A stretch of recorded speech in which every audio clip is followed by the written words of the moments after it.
ரூபாய் 500 கோடி முதலீடு ஜனநாயகன் படத்திற்கு சென்சார் வழங்காமல் இழுத்தடிக்கிறாங்க படக்குழு வாதம். ஜனநாயகன் படத்தின் சென்சார் சான்றிதழ் வழக்கில் படத்தில் ரூபாய் 500 கோடி முதலீடு செய்திருப்பதாக தயாரிப்பு நிறுவனம் சென்னை உயர்நீதிமன்றத்தில் வாதங்களை முன்வைத்துள்ளது. வழக்கமாக ஒரு வாரத்தில் தணிக்கை சான்றிதழ் வழங்கப்பட்டுவிடும் என்று கூறிய தயாரிப்பு நிறுவனம் டிசம்பர் 18ஆம் தேதியே தட்கல் முறையில் விண்ணப்பித்தும் தணிக்கை வாரியம் சான்றிதழ் வழங்காமல் இழுத்தடிப்பதாக வாதங்கள் வைக்கப்பட்டுள்ளது.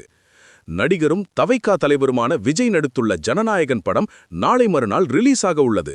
ஆனால் படத்திற்கு இதுவரை சென்சார் சான்றிதழ் அளிக்கப்படவில்லை.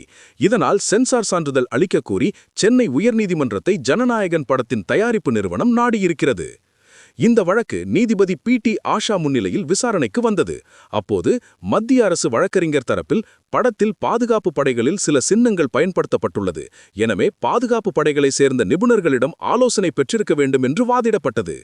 அப்போது நீதிபதி படத்துக்கு UA சான்று வழங்க முடிவு செய்த பின் மறு ஆய்வுக்கு அனுப்பியது ஏன் என்று கேள்வி எழுப்பினார்.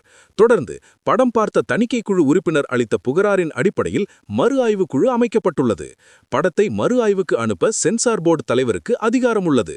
சான்றிதழ் வழங்கப்படுவதற்கு முன்போ அல்லது நிராகரிக்கப்படுவதற்கு முன்போ மனுதாரர் நீதிமன்றத்திற்கு வர முடியாது.